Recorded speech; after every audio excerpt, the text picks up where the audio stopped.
नमस्कार दोस्तों, स्वागत है आपका एमके स्टडीज़ ऑफिशियल में।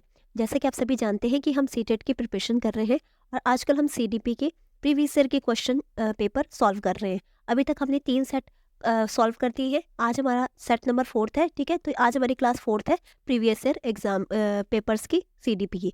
तो चलिए शुरू करते हैं। देखिए, फर्स्ट क्वेश्चन हमारा क्या है कि खेल क्रिया के दौरान चोट लगने पर रोहन रोने लगा। यह देखकर उसके पिता ने कहा कि लड़कियों की तरह व्यवहार ना करो, लड़के रोते नहीं है। यह पिता का कथन लैंगिक रूढ़िवादिता को दर्शाता है। लैंगिक रूढ़िवादिताओं को चुनौती देता है। लैंगिक भेदभाव को कम करता है, समानता को बढ़ाता है। समानता को तो नहीं बढ़ा रहा, भेदभाव को भी कम नहीं कर रहा, चुनौती भी नहीं दे रहा, ठीक है। तो क्या कर रहा है, ये लैंगिक रूढ़िवादिता को दर्शा रहा है।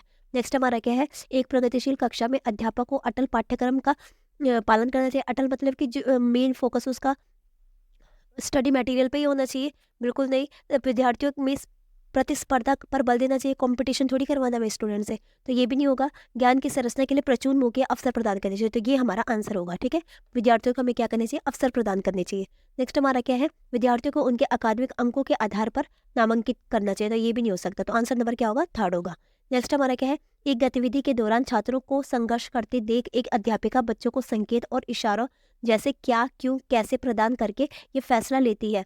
तो वाइगोत्स्की के सिद्धांत के अनुसार अध्यापिका की ये योजना क्या बताती है, ठीक है। मतलब वो क्या कर रही है, बच्चे अभी सीख रहे हैं, गतिविधि कर रहे हैं, तो सीखने की, तो उसमें क्या कर रहा है, अध्यापिका क्या कहती है कि मैं इनको मतलब इशारे करूंगी, क्या, क्यों और कैसे वाले, ठीक है। इस तरह से उनको इशारे हिंट दे दूंगी, ठीक है। तो ये हमारा क्या है, तो हमने पढ़ा था ये वाइगोत्स्की के सिद्धांत में। तो ये क्या हमारा स्कैफोल्डिंग होता है, जिसको कि हम पाड़ कहते हैं, ठीक है। तो ये अधिगम के लिए पाड़ और आधारभूत संरचना का काम करेगी, तो यही हमारा आंसर होगा। क्योंकि इसमें क्या होता है कि बच्चों को तब तक एक विशेष तरह से सहायता दी जाती है जब तक कि वो क्या न कर ले, जब तक कि उनको वो ज्ञान प्राप्त ना हो जाए। उसके बाद जो टीचर होता है अपनी सहायता को हटा देता है। तो ये हमारा क्या होता है, स्कैफोल्डिंग होता है। तो आंसर नंबर हमारा 2 हो गया, ठीक है। तो देखिए, ये मैंने अभी तक हमने 3 सेट सॉल्व करे हैं और मुझे लग रहा है 2 सेट में तो एक क्वेश्चन आया ही है इसी तरह का, है ना। तो देखो कितनी बार रिपीट हो रहा है। नेक्स्ट हमारा क्या है, बच्चों के समाजीकरण के संदर्भ में निम्न में से कौन सा कथन सही है। विद्यालय समाजीकरण का द्वितीय कारक है और परिवार समाजीकरण का प्राथमिक कारक है। बिल्कुल सही है। परिवार समाजीकरण का प्राथमिक कारक होता है। सबसे पहला जो समाज होता है, बच्चे का समाजीकरण कहाँ से सीखते हैं, अपने परिवार से सीखते हैं। और द्वितीय नंबर पे कौन होता है, विद्यालय होता है। तो आंसर नंबर 1st आएगा। नेक्स्ट हमारा क्या है, बहुविधि का सिद्धांत जोड़ देता है। बुद्धि लब्धि केवल वस्तुनिष्ठ परीक्षणों से मापी जाती है, बिल्कुल नहीं। एक आयाम में बुद्धिता अन्य सभी आयामों में की बेबुद्धिता निर्धारित करती है, ये भी गलत है हमारा। बुद्धि की विभिन्न दशाएं होती है, तो ये हमारा आंसर सही है, ठीक है। क्योंकि बुद्धि की हमने पढ़े भी थे कि बुद्धि की अलग अलग क्या होती है, दशाएं होती है। बुद्धिमत्ता में कोई व्यक्तिगत विभिन्नताएं नहीं होती, बिल्कुल होती है। तो ये भी हमारा आंसर नंबर क्या होगा, हमारा 3rd। नेक्स्ट हमारा क्या, लॉरेंस कॉलबर्ग ने के सिद्धांत के अनुसार किसी कार्य को इसलिए करना चाहिए क्योंकि दूसरे इसे स्वीकृति देते हैं। नैतिक विकास के इस चरण को दर्शाता है, ठीक है। इस चरण को क्या दर्शाता है, कोई काम में इसलिए करना चाहिए क्योंकि दूसरे इसे स्वीकृति देते हैं। तो इस नैतिक विकास के चरण को दर्शाता है प्रथागत, ठीक है। नेक्स्ट हमारा क्या है, लेव वाइगोत्स्की का सामाजिक सांस्कृतिक परिप्रेक्ष्य अधिगम प्रक्रिया में डैश की महत्व पर जोर देता है। किसके महत्व पर जोर देता है, लेव वाइगोत्स्की जी। हमने पढ़ा था सामाजिक और संस्कृति के में क्या करते हैं, समाज और संस्कृति को ही ज़्यादा जोर देते हैं, ठीक है। तो अधिगम प्रक्रिया में किसके महत्व पर जोर देते होंगे, तो ये आंसर नंबर 1st होगा हमारा, क्योंकि सांस्कृतिक उपकरणों के महत्व पर जोर देते हैं, ठीक है। ये हमने पढ़ा था। नेक्स्ट हमारा क्या है, जिन पियाजे अपने संज्ञानात्मक विकास के सिद्धांत में संज्ञानात्मक संरचनाओं को डैश के रूप में वर्णित करते हैं। मनोवैज्ञानिक उपकरण नहीं, उद्दीपन अनुक्रिया संबंध ये भी नहीं था, विकास का सम्मिश्र क्षेत्र ये भी नहीं था, और नेक्स्ट हमारा क्या, स्कीमा। तो ये है हमारा आंसर, ठीक है, स्कीमा। तो जीन पियाजे ने क्या किया था, संज्ञात्मक विकास के सिद्धांत में संज्ञानात्मक संरचनाओं को स्कीमा के रूप में वर्णित करते हैं, ठीक है। नेक्स्ट हमारा क्या है, जीन पियाजे के संज्ञानात्मक विकास के सिद्धांत में पूर्व संक्रियात्मक अवस्था में किस प्रकार का अवस्था में विकास का मुख्य गुण क्या होता है, ठीक है। किसमें, जीन पियाजे के संज्ञानात्मक विकास के सिद्धांत में पूर्व संक्रियात्मक अवस्था में, ठीक है। तो इसमें क्या होता है, पूर्व संक्रियात्मक अवस्था में क्या होता है, अमूर्त सोच तो बाद में होता है, उत्तर में आ जाता है। परिकल्पित भी नहीं होगा, ठीक है। संरक्षण और क्रमबद्ध भी नहीं होगा। इसमें क्या होता है, विचार और सोच में केंद्रीकरण होता है बच्चों के, ठीक है। नेक्स्ट हमारा क्या है, विकास के संदर्भ में निम्न में से कौन सा कथन सही है। विकास की दर सभी संस्कृतियों में सभी के लिए समान होती है, बिल्कुल गलत बात है। विकास केवल विद्यालय में होने वाले अधिगम से होता है, ये भी गलत बात है। विकास केवल बाल्यावस्था के दौरान होता है, ऐसा भी नहीं होता है। विकास बहुआयामी होते हैं, तो आंसर नंबर हमारा 4th होगा। नेक्स्ट हमारा क्या है, जन्म से किशोर अवस्थाओं तक बच्चों में विकास किस क्रिया में होता है? जन्म से जब तक वो किशोर अवस्था में आते हैं तब तक बच्चों में विकास किस तरह से होता है? सबसे पहले संवेदिक होता है, यानी कि सेंसरी, जैसे कि छू कर, देख कर, चख कर, इन चीज़ों से वो क्या करते हैं, उनका इन चीज़ों में उनका क्या होता है, विकास होता है सबसे पहले। फिर उसके बाद उन मूर्त चिंतन करने लगते हैं, उसके बाद अमूर्त चिंतन करने लगते हैं। तो आंसर नंबर 1 होगा। नेक्स्ट हमारा क्या है, एक प्रगतिशील कक्षा में व्यक्तिगत विभिन्नताओं को किस प्रकार देखा जा सकता है? जो मतलब पर्सनल डिफरेंस है बच्चों में, तो उसको कैसे देखना चाहिए? अधिगम में बाधा देखनी चाहिए, ये भी गलत बात है। अध्यापक के पक्ष में असफलता, ये भी नहीं देखना चाहिए। योग्यता आधारित समूह को बनाने के मापदंड, हमने अलग अलग समूह थोड़ी बनाने की, इंटेलिजेंट बच्चों का अलग करो या नालायक बच्चों का अलग करो, ठीक है। इसमें क्या होता है, कमजोर बच्चे मतलब इसमें हमें बच्चों को बांटना नहीं है, बल्कि सभी को साथ में लेके चलना होता है। हमने इसके बारे में पढ़ा भी था, ठीक है। तो आंसर नंबर हमारा 4th होगा। अध्यापक अधिगम प्रक्रिया की परियोजना के लिए महत्वपूर्ण मानना चाहिए, ठीक है। उसमें क्या देखने चाहिए हमें, उसके गुण देखने चाहिए कि इससे क्या फ़ायदा है। सभी बच्चों का विकास करना होता है मेन, ठीक है, प्रगतिशील कक्षा में। नेक्स्ट हमारा क्या है, एक समावेशी कक्षा में डैश पर जोर देना चाहिए। प्रदर्शन अभिमुखी लक्षणों पर अभिमुखी होते हैं कि जो एक ही आंसर होता है जिसका, ठीक है, करेक्ट आंसर, ठीक है। तो नेक्स्ट हमारा क्या है, ये भी नहीं होगा। समावेशी शिक्षा, ठीक है, जिसमें सब बच्चे एक साथ लेके चलते हैं, जिनमें, है ना। अभिविवेदीकरण या समरूपी निर्देशों, ठीक है, यानी कि सबको एक जैसे निर्देश ऐसा भी नहीं हो सकता। बच्चों के अलग अलग तरह के, तो उसमें अलग अलग बच्चों के लिए अलग अलग तरीके से उनको क्या करना पड़ेगा, टीच करवाना पड़ेगा, है ना। नेक्स्ट हमारा क्या है, सामाजिक पहचान के आधार पर छात्रों से अलगाव, ये भी गलत है। हर बच्चे के सामर्थ्य को अधिगम करने के लिए अवसर प्रदान करना, ठीक है। हर बच्चे के सामर्थ्य को अधिकतम करने के लिए अवसर प्रदान करने चाहिए हमें। आंसर नंबर हमारा 4th होगा। दिव्यांगजन अधिकार अधिनियम 2016 के अनुसार निम्नलिखित में से किस शब्दावली का प्रयोग करना चाहिए? 2016 के अनुसार दिव्यांगजन को किस शब्दावली का प्रयोग करना चाहिए? मंडित छात्र, ये भी नहीं था। विकलांग छात्र भी नहीं है। छात्र जिसे कि शारीरिक दिव्यांगता है, तो आंसर नंबर 3rd होगा हमारा। 4th भी हमारा गलत है। नेक्स्ट हमारा क्या है, अधिगम कठिनाइयों से जूझते छात्रों की जरूरतों को संबोधित करने के लिए एक अध्यापक को क्या नहीं करना चाहिए? अधिगम कठिनाई जिनको कि पढ़ने में प्रॉब्लम होती है, ठीक है। दृश्य श्रव सामग्रियों का इस्तेमाल बिल्कुल करना चाहिए। संरचनात्मक शिक्षा शास्त्रीय उपागमों का इस्तेमाल बिल्कुल करना चाहिए। व्यक्तिगत शैक्षिक योजना बनानी चाहिए बिल्कुल। और शिक्षा शास्त्र और आंकलन की जटिल संरचनाओं का प्रयोग करना चाहिए, तो ये नहीं करना चाहिए। कठिन नहीं यूज़ करना चाहिए, क्योंकि जिन बच्चों को प्रॉब्लम हो रही है उनको और प्रॉब्लम होने लग जाएगी उससे, ठीक है। तो आंसर नंबर हमारा 4th होगा।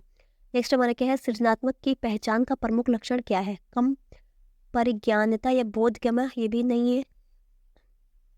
अवसारी चिंतन यानी कि मतलब हर तरीके से सोचते हैं जो बच्चे, ठीक है। हर पॉइंट ऑफ व्यू देखते हैं किसी भी चीज़ को सोचने के लिए, बहुत सारे चीज़ों को देख के फिर उसका आंसर निकालते हैं, उसको अवसारी चिंतन कहते हैं। तो सृजनात्मक बच्चों की पहचान क्या होती है कि वो क्या करते हैं, अवसारी चिंतन करते हैं। आंसर नंबर 2 होगा। नेक्स्ट हमारा है 17 विभिन्न पृष्ठभूमियों के अधिगमकर्ताओं को संबोधित करने के लिए एक अध्यापक को विविधता संबंधी मुद्दों पर बातचीत टालनी चाहिए। ऐसा तो नहीं करेंगे कि टीचर टाल दे बात को, तो ये हमारा रोंग हो जाएगा। विविध विन्यास के विभिन्न विन्यासों से उदाहरण लेने चाहिए, तो आंसर नंबर 2 होगा हमारा, ठीक है। हमें क्या करना चाहिए, अलग अलग विन्यासों से क्या करना चाहिए, अलग अलग एग्जाम्पल देने चाहिए बच्चों को, है ना। सभी के लिए मानकृत आंकलनों का इस्तेमाल करना चाहिए, तो ये भी नहीं करेंगे हम। ऐसे कथनों का इस्तेमाल करना चाहिए जो नकारात्मक रूढ़िबद्ध अवधारणाओं को मजबूत करेंगे, तो ये तो बिल्कुल नहीं होगा। तो आंसर नंबर 2 हो जाएगा। नेक्स्ट हमारा क्या है, समस्या समाधान क्षमताओं को किस प्रकार से सुसाध्य किया जा सकता है? ठीक है, तो समस्या समाधान क्षमताओं को सुसाध्य करने के लिए हमें क्या करना चाहिए, लगातार अभ्यास और कार्यान्वयन पर जोर देना चाहिए। समस्याओं के हल हेतु अटल प्रक्रिया का इस्तेमाल करना चाहिए। समरूपों के इस्तेमाल को बढ़ावा देना चाहिए। और विद्यार्थियों की डर की भावना पैदा कर, तो डर की भावना पैदा नहीं कर चाहिए, तो आंसर नंबर 3rd होगा। समरूपों के इस्तेमाल को बढ़ावा देना चाहिए, आंसर नंबर 2 भी नहीं होगा, आंसर नंबर 1 भी नहीं होगा। नेक्स्ट हमारा क्या है, अधिगम की अभिप्रेरणा को किस प्रकार कायम रखा जा सकता है? बच्चे को दंड नहीं देंगे हम। प्रवीणता अभिमुखी लक्षणों पर जोर देकर, बच्चों को अधिक बहुत आसान क्रियाकलाप देकर, ये भी नहीं होगा। यंत्रवत याद करने पर जोर देकर, तो ये भी नहीं होगा। आंसर नंबर 3rd होगा, 2 होगा। प्रवीणता अभिमुखी लक्षणों पर जोर देकर। नेक्स्ट हमारा क्या है, शर्मिंदगी डैश है। संज्ञान से कोई संबंधित नहीं है, ये भी रॉन्ग है। शर्मिंदगी का संज्ञान पर नकारात्मक प्रभाव पड़ सकता है, तो ये होगा हमारा आंसर। शर्मिंदगी का क्या होता है, संज्ञान पर नकारात्मक प्रभाव पड़ सकता है। बच्चों को अधिगम हेतु प्रेरित करने में बहुत प्रभावशाली है, ये तो नहीं होगा। के प्रभाव को अध्यापन अधिगम प्रक्रिया में बारंबार पैदा करना चाहिए, तो ये तो बिल्कुल नहीं है, तो आंसर नंबर 2 होगा हमारा। नेक्स्ट हमारा क्या है, निम्न में से अध्यापन अधिगम का सबसे प्रभावशाली माध्यम कौन सा है। विषय वस्तु को यंत्रवत याद करना, या संकल्पनाओं के बीच संबंध को खोजना, बिना विश्लेषण के अवलोकन करना, या अनुकरण नकल को दोहराना। नकल नहीं दोहराएंगे, बिना विश्लेषण के अवलोकन भी नहीं कर सकते हम। विषय वस्तु को यंत्रवत, हमें बस यंत्र पे जोर देना है कि जो चैप्टर में है उसी को याद करना, तो ये भी नहीं होगा। तो हमारा क्या होगा आंसर नंबर 2, संकल्पनाओं के बीच संबंध को खोजना। खोजने से क्या होगा, अध्यापन अधिगम का सबसे प्रभावशाली माध्यम होगा। नेक्स्ट हमारा क्या है, एक अध्यापिका को दिए गए किसी कार्यकलाप में छात्रों की विभिन्न त्रुटियों का विश्लेषण करना चाहिए, क्योंकि इसके आधार पर वह दंड की मात्रा निर्धारित कर सकती है। दंड तो हमने नहीं देना बच्चों को। त्रुटियों की समझ और अध्यापन अधिगम की प्रक्रिया में अर्थपूर्ण है, तो ये हमारा सही होगा, क्योंकि त्रुटियों का विश्लेषण करना चाहिए। इससे क्या होगा, त्रुटियों की समझ के कहाँ पे मिस्टेक हो रही है ये पता चलेगा, मेरे अध्यापन अधिगम प्रक्रिया में अर्थपूर्ण होगा, ठीक है, और उसमें सुधार भी किया जा सकेगा टीचर के द्वारा। नेक्स्ट हमारा है, इससे ज़्यादा त्रुटियां करने वाले छात्रों और दूसरे छात्रों को अलग कर सकते हैं, अलग थोड़ी करने वाले छात्रों को। अधिगम केवल त्रुटियों का शोधन पर निर्भर करता है, तो ये भी हमारा आंसर नहीं होगा, तो आंसर नंबर 2 होगा हमारा।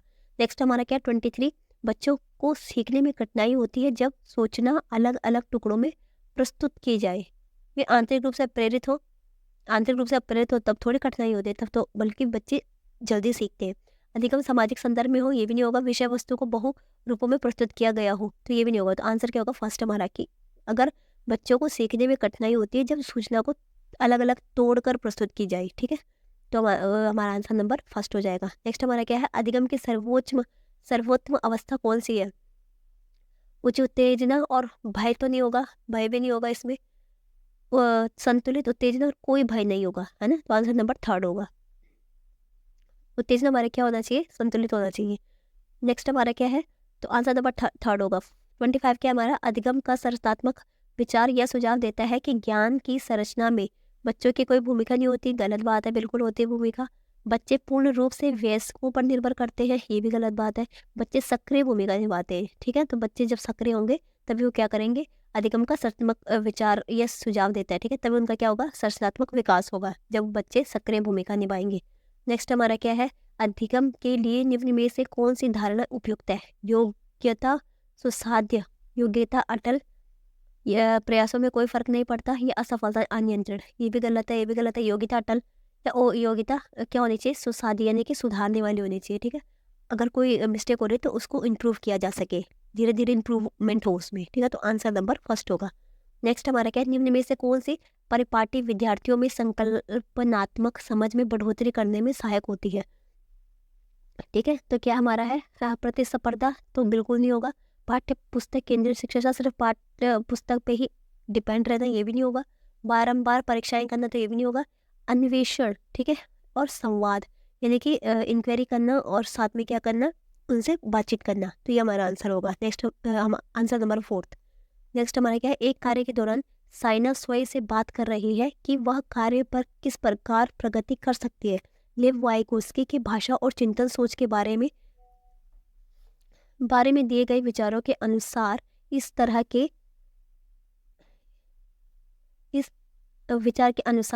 के व्यक्तिगत वाक्य क्या दर्शाता है, ठीक है, इसमें क्या कहा गया है कि एक कार्य के दौरान साइना स्वयं से बात कर रही है, यानी खुद से बात कर रही है कि वह कार्य पर किस प्रकार प्रगति कर सकती है, मतलब जैसे हम अपने आप से कह रहे हैं कि हम कैसे इंप्रूव करें अपने में, ठीक है। लेव वाइगोस्की की भाषा चिंतन सोच के बारे में दिए गए विचारों के अनुसार इस तरह का जो व्यक्तिगत जो हम खुद से बात करते हैं क्या दर्शाता है, ये क्या दर्शाता है, स्वयं नियमन, ठीक है, यानी कि हम सेल्फ से खुद को हम समझा रहे हैं उस चीज़ को, ठीक है, तो आंसर नंबर 2 होगा। नेक्स्ट हमारा क्या है, मूल्यांकन पद्धतियों का लक्ष्य होना चाहिए विद्यार्थियों को नामांकित करना, योग्यता आधारित समूहों में विद्यार्थियों को विभाजित करना, विद्यार्थियों की जरूरत एवं आवश्यकताओं की पहचान करना। तो मूल्यांकन पद्धति का लक्ष्य होना चाहिए विद्यार्थियों की क्या जरूरत है और उन जरूरतों को पूरा करना, ठीक है, तो ये हमारा आंसर नंबर 3 होगा। नेक्स्ट हमारा क्या है, बच्चों के विकास की व्यक्तिगत विभिन्नताओं को किस प्रकार प्रतिरूपित किया जा सकता है। ठीक है, बच्चों के विकास की व्यक्तिगत विभिन्नताओं को किस प्रकार प्रतिरूपित किया जा सकता है। केवल आनुवंशिकता पर ये नहीं हो सकता, केवल पर्यावरण पर डिपेंड नहीं, ये भी नहीं हो सकता, ना आनुवंशिकता ना पर्यावरण पर ये भी होता।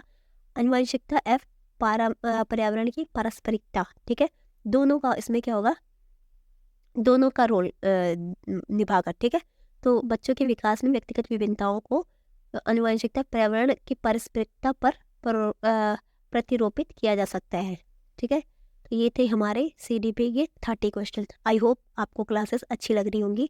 देखिए, अगर आपको क्लासेस अच्छी लगी तो लाइक कीजिए, शेयर कीजिए और चैनल को सब्सक्राइब करें, बेल आइकन जरूर दबाएं ताकि आपको हमारे नोटिफिकेशन टाइम टू टाइम मिलते रहे। मिलते हैं नेक्स्ट क्लास में, तब तक के लिए धन्यवाद।